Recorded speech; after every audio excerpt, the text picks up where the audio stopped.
Bienvenidos a Sector del Terror. Esta es la historia de una familiar cercano, la cual ocurrió hace varios años. Antes de comenzar, no olvidéis suscribiros al canal y dejar vuestro me gusta para más historias como esta. Las carreteras de México son como venas oscuras que atraviesan la noche y yo, Luis, las conozco mejor que a mi propia casa. 30 años llevo manejando este tráiler, 30 años de asfalto, curvas peligrosas y paradas solitarias en pueblos sin nombre, pero hay un tramo que hasta los más veteranos evitamos mencionar en voz alta: la recta del diablo. No es el camino más peligroso ni el más solitario, pero tiene algo que hace que hasta el más valiente sienta ese frío en la nuca, ese instinto primitivo que grita algo no está bien. Dicen que los camiones se apagan sin razón, que las radios captan voces que no son humanas y que si te detienes, alguien se sube a tu cabina. Tonterías, siempre pensé, hasta anoche. Era cerca de las 3 de la mañana, la hora en que el mundo parece detenerse. La carretera estaba desierta, solo el rugido del motor y el viento golpeando los vidrios. La radio, sintonizada en una estación de rancheras, comenzó a fallar. Primero fue un chisporroteo, luego un silencio denso, como si algo hubiera absorbido todas las frecuencias. Ajusté el dial, pero solo escuché un susurro lejano, como risas ahogadas. Fue entonces cuando la vi. Blanca, demasiado blanca bajo la luz de mis faros, como si la luna misma la hubiera tallado en hueso. Estaba al borde de la carretera, inmóvil, con un vestido que no ondeaba con el viento. Sus ojos, oscuros, vacíos, me miraban fijamente, como si me hubiera estado esperando. Un escalofrío me recorrió la espalda. No era miedo, no al principio, era algo más profundo, como si mi cuerpo supiera lo que mi mente se negaba a aceptar. Esa mujer no era humana. Pisé el acelerador sin pensarlo. El motor rugió, pero el aire dentro de la cabina se volvió denso, frío. El olor a podrido se filtró de la nada, como si algo muerto se hubiera arrastrado hasta el asiento del pasajero. Miré por el espejo retrovisor. La carretera estaba vacía, pero la sensación de que alguien más estaba en el tráiler conmigo no desapareció. El sudor frío se pegaba a mi espalda mientras mis dedos se aferraban al volante con fuerza suficiente para blanquear los nudillos. La radio seguía muda, pero ahora el silencio era distinto, pesado, como si algo respirara justo detrás de mi oreja. No debía hacerlo, lo sé, pero algo en esa mujer me obligó a frenar. El camión se detuvo con un gemido de los frenos y antes de que mi razón pudiera detenerme, bajé la ventanilla. El aire de la madrugada era helado, cargado con un olor a tierra mojada y algo más, algo agrio, como carne dejada al sol. ¿Necesita ayuda?, pregunté, aunque cada instinto me gritaba que no debía hablarle. Ella no respondió, solo seguía ahí, de pie, con esos ojos negros que no reflejaban la luz. Su boca no se movió, pero por un segundo creí escuchar un susurro, como si el viento arrastrara palabras que mi cerebro no podía entender. Parpadeé y entonces simplemente desapareció. No fue como si se hubiera ido, fue como si nunca hubiera estado allí. El espacio que ocupaba ahora estaba vacío, pero en mi mente seguía viéndola, como una mancha blanca quemada en mis retinas.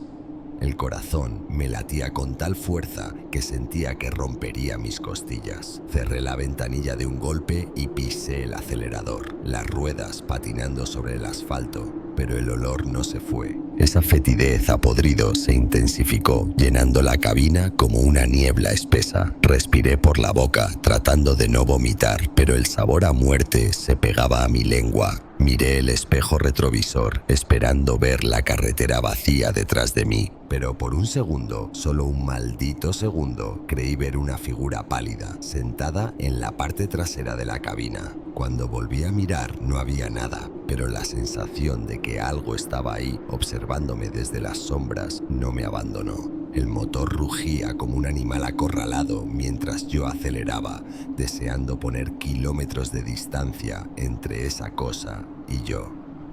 La radio seguía muda, pero ahora, entre la estática, creía distinguir susurros entrecortados, voces que no formaban palabras, pero que sonaban a dolor.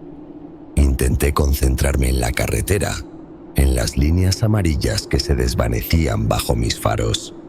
Pero cada sombra en el arcén me hacía tensar los músculos, esperando ver de nuevo ese vestido blanco inmóvil. Y entonces allí estaba, más cerca esta vez, no al borde del camino, sino a solo unos metros de la carretera, como si hubiera avanzado hacia mí mientras yo huía. Su postura era idéntica, rígida, antinatural, los brazos colgando como los de un muñeco abandonado. Pero ahora podía distinguir su rostro con claridad, pálido, demasiado pálido. Y su sonrisa, Dios, esa sonrisa no era humana, demasiado ancha, demasiado fija, como si alguien le hubiera estirado la piel mientras aún estaba viva. Parpadeé y en ese instante de oscuridad algo cambió. Cuando abrí los ojos, estaba más cerca.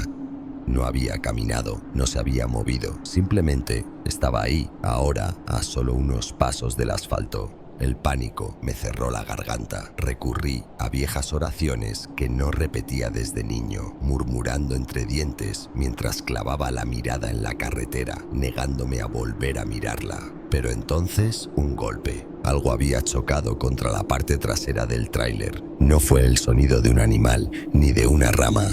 Fue un impacto deliberado, como si alguien hubiera saltado sobre el guardabarros. Miré frenéticamente por los espejos, pero solo vi la carretera vacía. Otro golpe, más fuerte, y luego un ruido que me heló la sangre, el chirrido metálico de alguien o algo intentando abrir las puertas del remolque. Mis manos temblaban sobre el volante, pero no me atrevía a reducir la velocidad. Cada golpe en la parte trasera del tráiler resonaba como un latido podrido, como si el camión mismo estuviera infectado por algo que no pertenecía a este mundo. Miré los espejos nuevamente, mis ojos escudriñando la oscuridad. Nada, solo la carretera desierta y la negrura del paisaje devorando mis luces traseras. Entonces lo escuché. Una respiración, no era la mía. Era lenta, húmeda, como si los pulmones que la producían estuvieran llenos de líquido. Venía justo detrás de mí, del espacio vacío entre mi asiento y la litera donde jamás nadie se había sentado. El aire se espesó, el olor a carne descompuesta se hizo tan fuerte que sentí arcadas. No me atrevía a girarme, no todavía, pero el retrovisor vibraba, no como lo haría por el movimiento del camión, sino con un temblor irregular, convulsivo, como si alguien lo agitara desde el otro lado. Y entonces, por un instante que se grabó a fuego en mi mente, lo vi, el reflejo. Ella estaba sentada en la litera, las manos apoyadas sobre las rodillas, la cabeza ligeramente inclinada. Su cabello oscuro caía sobre su rostro, pero a través de los mechones distinguí un ojo abierto, desprovisto de blanco, completamente negro. Y su sonrisa, esa sonrisa imposible, grité. El sonido desgarrador salió de mí sin permiso, mezclándose con el rugido del motor cuando aplasté el acelerador hasta el fondo. El camión tembló, protestando, pero yo no soltaría el volante ni aunque el mundo se desmoronara, porque en el espejo, aunque ahora solo veía la litera vacía, sabía que ella seguía ahí. Y que ya no estaba afuera, estaba adentro. La luz de la caseta de cobro brilló en la distancia como un faro de salvación. Nunca, en mis 30 años manejando, había ansiado tanto ver un puesto de peaje. Mis dedos estaban entumecidos de aferrarme al volante y el sudor me corría por la espalda como agua helada. Al acercarme, reduje la velocidad con movimientos bruscos, temiendo que los frenos fallaran, que algo la dejara escapar. El operador, un hombre mayor con gorra y expresión cansada, se inclinó hacia la ventanilla. «Buenas noches, jefe», murmuró, pero su voz se cortó al verme la cara. Yo debía parecer un loco. Los ojos desorbitados, la respiración entrecortada, la piel cetrina. «¿Está bien?», preguntó, arrugando el ceño. Asentí con violencia, tragando saliva. Sí, solo tengo prisa». El operador no se movió. Sus ojos, antes somnolientos, ahora estaban alerta, escudriñando mi cabina con una tensión que no había estado ahí antes. «¿Viene solo?», preguntó, y su voz era demasiado calmada, como la de un médico que intenta no asustar al paciente. Un nuevo escalofrío me recorrió. Sí, respondí, pero la palabra sonó falsa incluso para mí. El operador palideció. No fue un cambio sutil. Su rostro se volvió gris, como si la sangre hubiera abandonado su cuerpo de golpe. Lentamente, sus ojos se desviaron hacia el espejo retrovisor de mi camión. Ese mismo espejo que minutos antes me había mostrado lo imposible. Entonces, susurró, tragando con dificultad. ¿Quién es la mujer que está sentada detrás de usted? El mundo se detuvo. No me giré. No podía. Cada músculo de mi cuerpo se había convertido en piedra.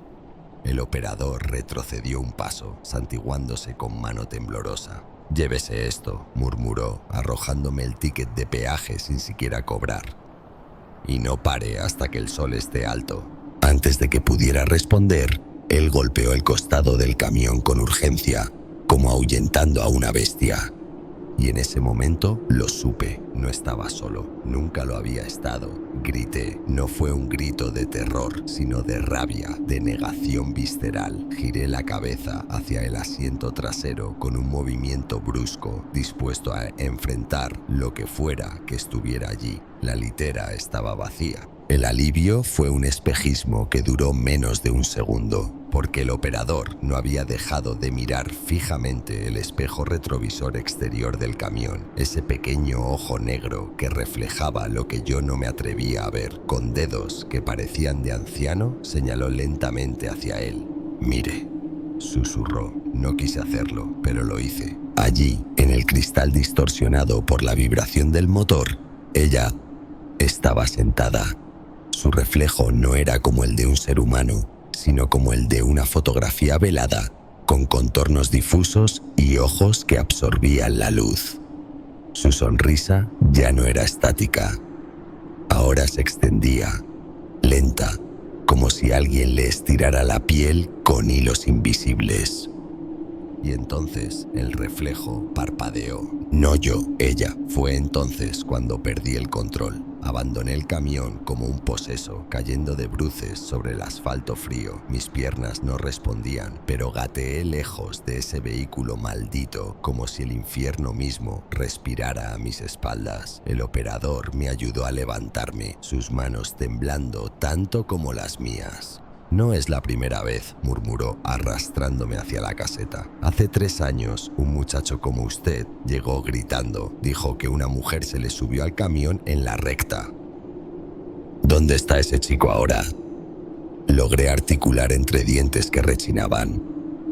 El operador no respondió, solo miró hacia mi tráiler, donde la puerta trasera, que yo sabía que había cerrado con seguro, ahora estaba entreabierta. Al amanecer, llegó un equipo de grúas. Mi camión, un Volvo impecable con menos de 100.000 kilómetros, fue arrastrado a un lote de chatarra en silencio. No presenté denuncia, no quise verlo nunca más. A veces, cuando el insomnio me quiebra, pienso en esa cabina vacía bajo la luna y me pregunto, ¿sigue ahí, esperando al próximo conductor? ¿O ya encontró la forma de bajarse? El operador de la caseta me llamó una semana después. Su voz era un hilo de terror. «Anoche pasó otro camión por la recta», dijo. «Iba a exceso de velocidad, como si alguien lo persiguiera. Nunca llegó a la caseta, y ahora, cada vez que cierro los ojos, veo ese vestido blanco inmóvil en la oscuridad, esperando, sonriendo y avanzando un poco más cada vez que parpadeo.